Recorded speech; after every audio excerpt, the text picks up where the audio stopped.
Hey everybody, as always Jarek here, and this is not the type of game I usually play or ever cover. So before you ask me to cover a million zombie games, no, I don't like zombie games. But the backstory to this game is too interesting for me not to cover. Dead Effect originally was a mobile game that eventually got ported over to PC. They'd go on to make Dead Effect 2 a proper release on PC, and then a few years after that they would make Dead Effect 2 a VR game. So in a few years they went from making a mobile game, to a PC game, to a VR game. That's just an interesting story, but it's honestly not as rare as you may think. Another game that's done something similar is Nexomon. The developers behind Nexomon actually made a game called Micromon first. This was an iOS game, and to this day, that's the only way you can play it. They would then go on to make Nexomon, an iOS and Android game. They would eventually port Nexomon to PC, removing all the mobile microtransaction mess. There was also an expansion DLC for the mobile version that they just straight up put in as post-game content for the PC release. And then from this point on, they went to release a full production game for about every platform possible. Steam, Xbox One, PS4, and even on the Switch. Anyway, Dead Effect. The reason I'm covering the first one is honestly just because I want to see what they did with the VR release of the second one. So I guess I have to cover the first one before I do that. Yeah, it's about what it looks like. I am playing the PC port here, I am not playing this on mobile. And surprisingly, for a mobile to PC port, it's actually decent. There's even an FOV slider, even though the game clearly was not made for a higher FOV. I'm not complaining. Hell, the FOV reverts to default every time you sprint. Although there is one really big problem with this port. You cannot turn mouse acceleration off in any way. I can see why this is the case. If it was originally a mobile game, it was meant for swiping controls, but my god, I hate mouse acceleration so much. It makes the game so awkward to play. Still though, I have to cut it some slack. Again, this was a mobile game. So what about the graphics? Well, for a mobile game that released in 2013, they're not bad, but releasing this on PC just looks like a low-budget Unity game. Mostly because that's what it is. That said, this is like the AAA of low-budget Unity games, if that makes sense. It still looks like a Unity game with bad animations and all that, but I mean, how can I really compare this to anything? It's a 2013 mobile game. What do you want me to say here? I can't rail on it too hard, especially because I don't care to. What I can rail on though is the audio. If I aim down sights and shoot, the audio comes out of the channel directly in front of me. If I hip fire, the audio comes out of the channel mostly to my right. And if I aim down sights and shoot and then unscope, the audio goes from directly in front of me to my right. That's not how audio works. It's like the sound is attached to the gun itself instead of reverberating throughout the room. Yeah, I don't think they made this game with surround sound in mind. It probably worked fine on your phone, but when you put it into a surround setup, it gets a little wonky. To be honest, this was really annoying me, because all I could hear is my gunfire out of my right ear unless I aimed on sights, and just hearing gunfire out of mostly one ear where you're playing an entire game, your right ear eventually just starts getting annoyed. Like, it almost feels like I'm deaf in my left ear after a point. Anyway, let's move on to the story, and surprisingly, there is one. It's not particularly deep, but it does exist. You are a main protagonist in a zombie outbreak. You need to kill said zombies and leave with your life. A scientist gets in contact with you, leading you throughout the laboratories. A scientist that, for whatever reason, just sounds like Arnold Schwarzenegger. Your suit is reporting some health anomalies, so you are infected as well. What? If I do not apply the anti-serum immediately, you will become one of them. Detox center is quite close now. Move. As you probably already predicted, this scientist is a mad scientist and he's going to backstab you. Brain activity undamaged. Shows signs of normal state. Side effects not proved. The subject recommended for archiving. You have been excellent. Good night. No! Incorrect. Also, yeah, the voice acting is not very good. At this point on, you just keep killing zombies, find your way to the mad scientist, kill the mad scientist, and the game just sort of abruptly ends. Okay, there we go.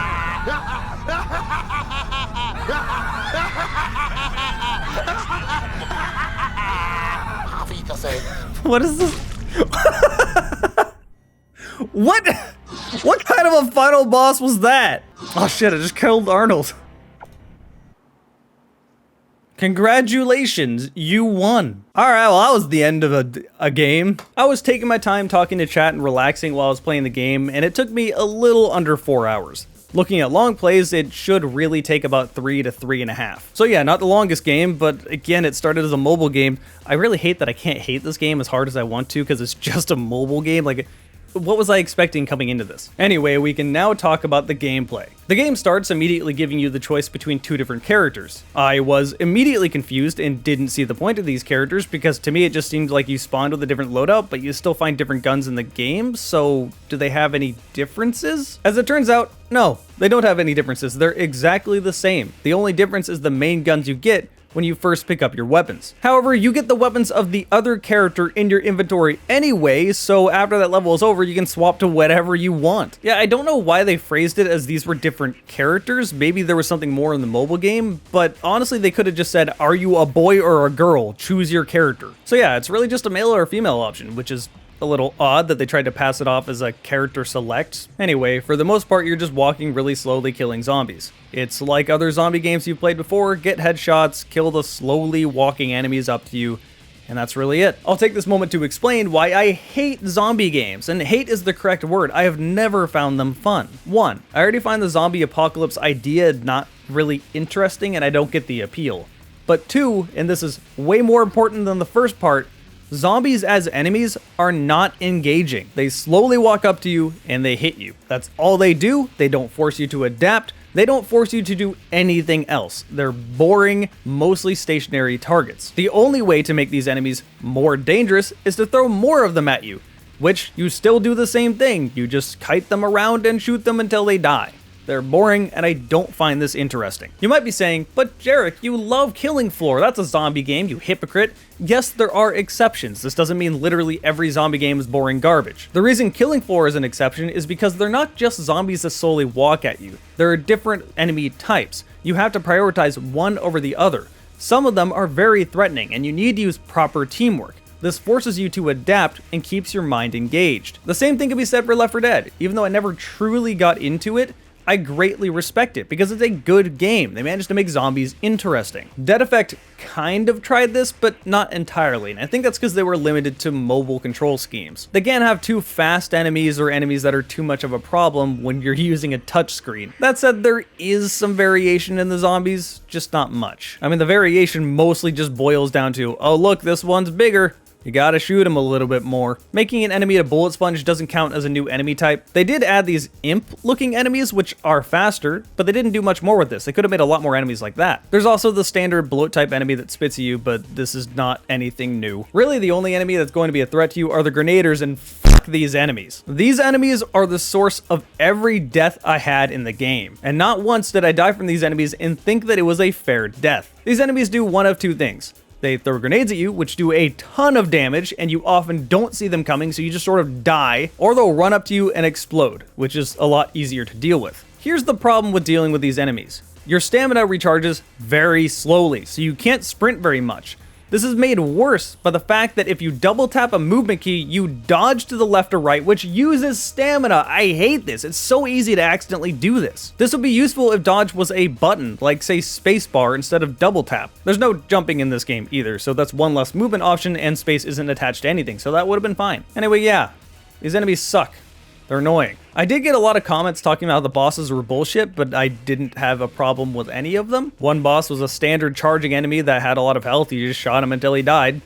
He made the entire screen shake when he hit a wall, even if you were nowhere near it, which was interesting. There just didn't seem to be any impact and your screen shook for no reason. The next boss is a minigun boss, which I just activated bullet time and then killed with a shotgun before he could even shoot at me. And the last boss is the mad scientist, which I just shot him with shotgun until he died.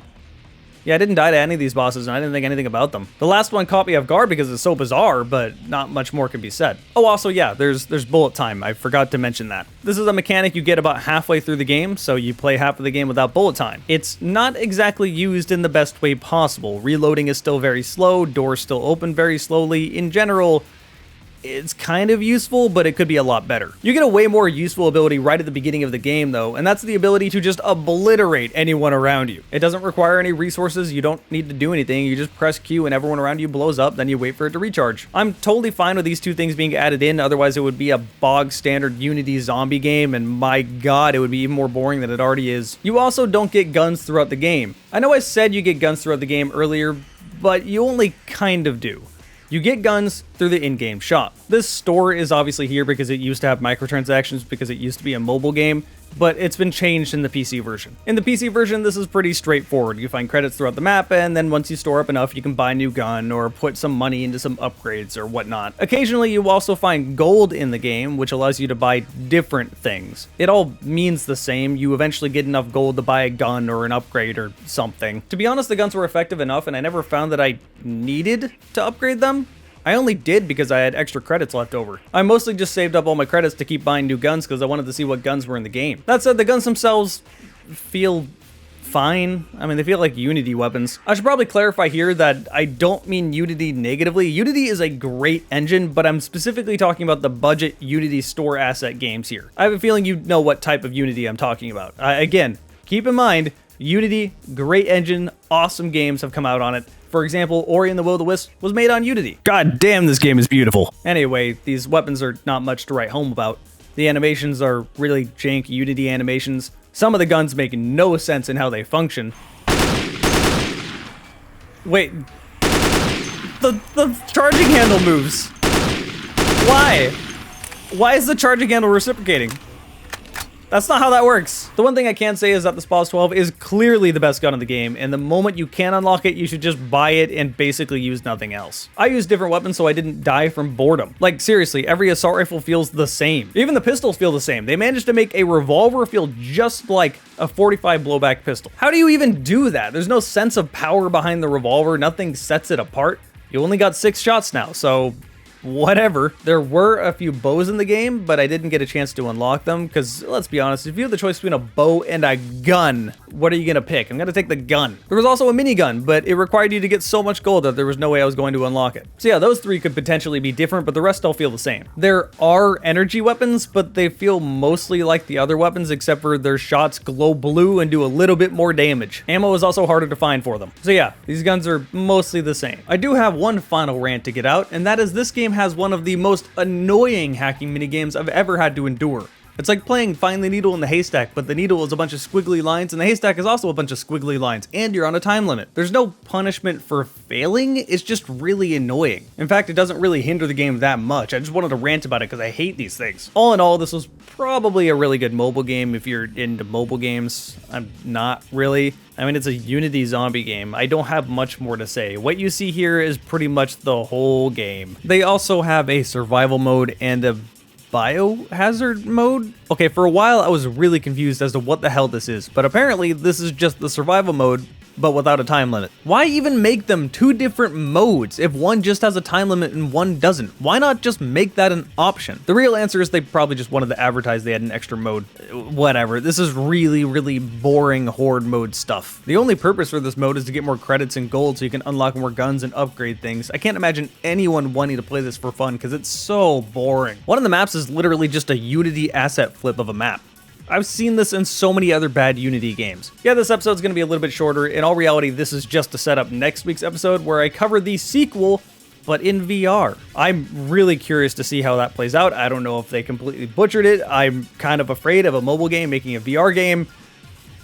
We'll see. But that about sums up this week's video. Big thanks to everyone that joined me over on Twitch. My Twitch is twitch.tv/JarekTheGamingDragon. I'm going to be streaming there even when I don't plan to use that footage for videos because I'm trying to reach Twitch partner. I'm pretty close to Twitch partner, and why not use that as an excuse to hang out and, I don't know, play Fear and just talk to my viewers or whatnot. Hell, if you subscribe to my Twitch, you even get to see my videos sooner than other people would. Big thanks to everyone. I hope you guys have enjoyed this video, and I'll see you next time.